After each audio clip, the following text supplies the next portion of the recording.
আজকে বাংলাদেশ সাংবাদিক ক্লাবের উদ্যোগে আমরা বাংলাদেশ সাংবাদিক ক্লাবের প্রতিষ্ঠাতা চেয়ারম্যান সাংবাদিক মোহাম্মদ খলিলুর রহমান ভাইয়ের ব্যক্তিগত কার্যালয়ে আমরা একটি বিশেষ দিনে আজকে সেই মহান 5 আগস্ট জুলাই গণ অভ্যুত্থান দিবস, এই দিবসে আজকে একটি চায়ের আড্ডায় উপস্থিত হয়েছি। যারা সাংবাদিক ভাইরা উপস্থিত হয়েছেন, বিভিন্ন এলাকা থেকে যে সকল বাংলাদেশ সাংবাদিক ক্লাবের সদস্য ভাইরা উপস্থিত হয়েছেন, সবাইকে কৃতজ্ঞতা ধন্যবাদ জানাই। আমি এম নজরুল ইসলাম খান, মহাসচিব বাংলাদেশ সাংবাদিক ক্লাব। আজকের এই দিনে আমরা বিশেষ করে যারা এই গণ অভ্যুত্থানে শহীদ হয়েছে এবং আহত হয়েছে, তাদের শহীদদের রুহুর মাগফিরাত কামনা করছি। সাথে সাথে যারা আহত হয়েছে তাদেরকে এই সমাজে আমাদের এই বাংলাদেশের ইতিহাসের সাথে সম্পৃক্ত হয়ে তারা যেন আমাদের এই যে আজকে যেমন তাদের ঘোষণা করা হয়েছে তারা জাতীয় বীর, আমরা বাংলাদেশি মানুষ বা বাঙালি সারা পৃথিবীতে একটি স্বতন্ত্র জাতি। আমি প্রায় বলে থাকি, পৃথিবীতে এমন একটি রাষ্ট্র খুঁজে পাওয়া যাবে না যেই রাষ্ট্রটি একটি বাঙালি জাতি, মুসলিম সত্তা, আমাদের মতো এরকম জাতীয়তা বোধ নিয়ে পৃথিবীতে প্রতিষ্ঠিত হয়েছে। যেমন দেখবেন ইংরেজ জাতির অনেকগুলি রাষ্ট্র আছে।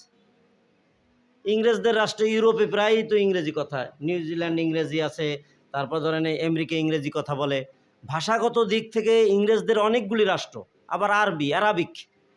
সৌদি আরবেই শুধু আরবি বলে না, আরবি তো কুয়েতেও বলে, তাই না? তাহলে আরবি ভাষা এর জন্য কোনো রাষ্ট্র নাই? শুধু ইংরেজি ভাষার কোনো রাষ্ট্র নাই? শুধু পৃথিবীতে একটা জাতি আছে যে জাতি ভাষার জন্য সংগ্রাম করেছে, তারা বীর হয়েছে, শহীদ হয়েছে, এবং সেই ভাষাভিত্তিক বাংলা যোগ দেশ বাংলাদেশ। তাহলে এই বাঙালি জাতির জন্য একটি বাংলাদেশ হয়েছে। তাই এমন একটি জাতি পৃথিবীতে নেই। আমরা আসলেই সংগ্রামী জাতি। এই জাতিকে দাবাইয়ে রাখা যায় না, বা দমন করে রাখা যায় না, বা অন্যায় অত্যাচার বৈষম্য করে রাখা যায় না। তাই এই জাতির যুগে যুগে যারা বীর হয়েছে, বীরত্ব দেখিয়েছে, 1971 সালে, তারও আগে 1952 সালে, এই যে আমাদের ইতিহাস, 24-এর ইতিহাস, এগুলি ভোলার নয়, এটা স্বর্ণ অক্ষরে লেখা থাকবে। আমাদেরও কিছু দায়িত্ব কর্তব্য আছে। সেটা হচ্ছে এই সাংবাদিক হচ্ছে জাতির বিবেক। এ জাতির কি কি অসুবিধা আছে তা তুলে ধরে সাংবাদিকেরা। এ জাতিকে কোথায় যেতে হবে, এ জাতির মানবিক চেতনা, মূল্যবোধ, শিক্ষা, এগুলি সাংবাদিকের মাধ্যমে আসে। যত না মানুষ বই পুস্তক পড়ে শিখে, তার চাইতে বেশি শিখে সংবাদ পড়ে। একটা পত্রিকা পড়লে যত শেখা যায় তত শেখা বই পুস্তকে হয় না। তাহলে সাংবাদিকরা হচ্ছে জাতির শিক্ষক। অতএব সাংবাদিকদেরকেও পেশাগত দায়িত্ব পালনের ক্ষেত্রে দল মত নির্বিশেষে দলের ঊর্ধ্বে উঠে আমি যে বিশ্বাস করি, আমি যাকে ভালোবাসি, আমি যার মতাদর্শে বিশ্বাসী, সেটা সাংবাদিকতায় স্পর্শ করবে না। আমি সাংবাদিক, পেশাগত দায়িত্ব পালন করব।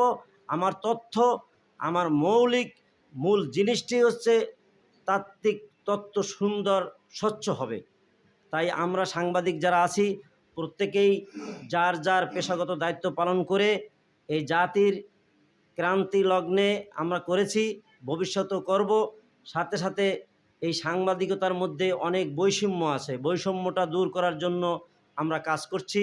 যারা এখানে সাংবাদিকতা করছে, বিভিন্ন ধরনের সমস্যা, সংবাদ সংগ্রহ করতে গিয়ে নির্যাতনের শিকার, সংবাদ সংগ্রহ করতে গিয়ে মামলা মোকদ্দমা, এমনকি অনেক সাংবাদিক খুন হয়েছে, অনেক সাংবাদিক জীবন দিয়েছে, পরিবার পরিজন সহ। আজও সেই সাগর রুনি আজও তার বিচার হয় নাই। আমরা চাই যত সাংবাদিক নির্যাতিত হয়েছে, সাংবাদিক খুন হয়েছে, শহীদ হয়েছে প্রত্যেকটার বিচার করা হোক। সাগর রুনির হত্যা মামলার এতবার এটা একটা ইতিহাস হয়ে গেছে। অবশ্যই সেই মামলাটাকে শেষ করার জন্য, মামলাটার পরিপূর্ণ বিচার করার জন্য আমরা আহ্বান জানাই।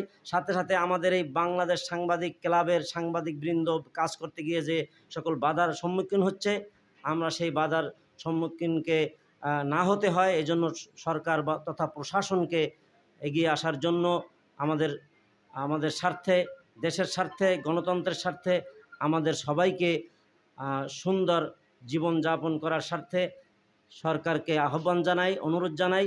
সাংবাদিক ক্লাবের সকল নেতাকর্মীদেরকে নিয়ে আমরা যেন সুন্দরভাবে কাজ করতে পারি, এই আহ্বান জানিয়ে আজকে আমার অনুষ্ঠান বা আমি আমার বক্তব্য শেষ করছি।